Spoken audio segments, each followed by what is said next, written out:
6. Indian single malts. 4. Blind rounds. Prices ranging from around $50 to around $90. And at least one result that genuinely unsettled what we thought we knew about where the value sits in this category. Round 1.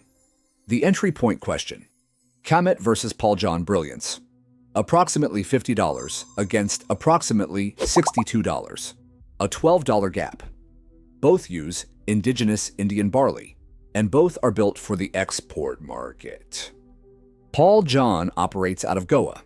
Kamet sources its barley from the foothills of the Himalayas, and it ages in a combination of ex-bourbon American oak, ex-wine French oak, and ex-sherry casks. Here is what you would expect. The $62 bottle wins. Brand recognition, wider distribution, more critical attention. Paul John has been in the conversation long enough to have earned trust. Kamet is smaller, quieter. The kind of bottle that sits without a story attached on the shelf. We poured both blind. The Kamet came in first, and it opened with something unexpected. A honeyed cereal quality, light dried fruit, and a faint floral note that felt genuinely delicate. Not complex, not deep, but precise. The Paul John Brilliance, poured second, brought more body. Warmer, slightly richer, vanilla moving towards something that felt like damp wood, with a little citrus peel at the finish. The verdict: Paul John edges it. The body and warmth tip the balance, but the margin is smaller than $12 should produce. The Kamet held its ground in a way that made every person at that table look twice at the price tag afterward. If that bottle had a bigger name on it, the conversation would have gone differently. First hint of something this test kept confirming. In the Indian single malt category, the price to quality line is not straight. Round 2. The benchmark. Amrut Fusion. Around $79 on average, sometimes a little lower, sometimes higher, depending on where you find it. No comparison bottle here. This is the reference point, the bottle that built the category's international credibility before most US drinkers had ever considered India as a serious whiskey origin.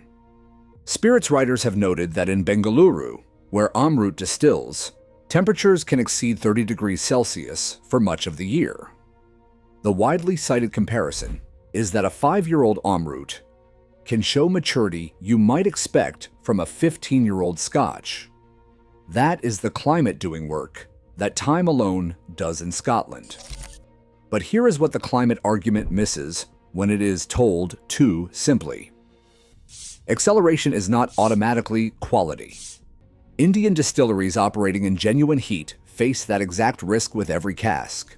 Too much oak extraction, tannins that overwhelm, spirit that tastes more like the barrel than what went into it.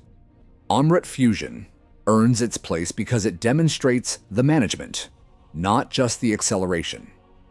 The nose on the Fusion is immediate. Mango, a little coconut, warm baking spice. The palate delivers what the nose promises and then keeps going. Tropical fruit staying forward, peat threading through underneath from the Scottish peated malt blended into the mash. The finish is long and resinous without turning woody. This is what it looks like when a distillery has figured out how to ride the heat without getting burned by it. My take on this, Amrut Fusion, is not a curiosity or a novelty. It is a benchmark by any standard. And the fact that it still sits under $80 in most US markets is a genuine pricing anomaly that will not last forever. Round 3. The Prestige Challenge. This is where the test got sharp. Rampur Double Cask sells for around $90, sometimes pushing toward $100, while Indri Trini sits around $60 to $70, a $20 plus gap. Rampur carries luxury branding, premium packaging, and an origin story built around the Himalayan region. Indri Trini offers something more specific, a confirmed production distinction as one of the first Indian single malts matured across 3 different wood types simultaneously. In used bourbon casks, used wine casks, and Pedro Ximenez sherry casks, that triple approach shows up in the glass. The expensive one is not automatically the better one. We poured both blind. Neither panel member knew which was which. The tasting was blind. Rampur opened with dark fruit, a little fig, polished wood, and a smoothness that read immediately as premium. Controlled, refined, very easy to admire. Indri Trini opened differently. The sherry influence came forward first, dried raisin and a chocolate note, then bourbon cask sweetness underneath, and then the wine cask adding something that felt almost tart at the edges. 3 layers arrived in sequence rather than blending into a single polished profile. The verdict was nearer than the price gap should allow. Rampur scored slightly higher on balance and refinement. Indri Trini scored higher on complexity and surprise. When the prices were revealed, the room went quiet for a moment. The bottle costing significantly less had made a genuine argument, not a close loss, a real split. The question that followed was the right one. What exactly are you paying for with that extra $20 to $30 on the Rampur? The liquid quality difference does not account for it fully. Some of what you are paying for is presentation, positioning, and the particular kind of confidence that comes from standing on a certain shelf. That is not nothing. But it is worth knowing what it is. Round 4. The Pivot. This is the round that produced genuine discomfort, and that was the point. Godawan. Priced around $70, launched officially in the US in 2024. Distilled at the Alwar Distillery in Rajasthan. Owned by Diageo India. Named for the Great Indian Bustard, a critically endangered bird, complete with a conservation story woven into the brand identity. This round is not about whether Godawan is a good whiskey. It is about what it represents, and whether what it represents changes how the liquid tastes once you know it. Blind, Godawan is impressive. There is no other honest word for it. The Diageo infrastructure shows in the consistency. The nose is clean and inviting. Stone fruit, a little honey, warm spice. The palate follows through with good integration. Nothing jarring, nothing out of place. The finish holds. By the technical scorecard of balance, integration, and clean production, Godawan performs at or above its price point. And yet, when the bottle was revealed, the conversation turned complicated. The Polish felt deliberate in a way that smaller producers cannot always manage. That is an advantage of scale. But the category people are excited about, the one that earned the attention of serious US whiskey drinkers, got there because of individuality. Because Amrut tasted like somewhere specific. Because Paul John had a character rooted in Goa. Godawan is technically excellent and narratively constructed. Whether those two things can fully coexist is a question the market is going to spend the next several years answering. The result of round 4 is not a winner. It is a question. And the fact that it lands as a question, rather than a verdict, is probably the most honest thing we can say about where this category is headed. Before we close out, if this kind of breakdown is useful to you, subscribe. We do this every week across bourbon, scotch, and now clearly Indian single malt. Leave a comment and tell us which of these 4 rounds surprised you most. The answer in that room was not the one we expected going in. Let us talk about what this test actually proved.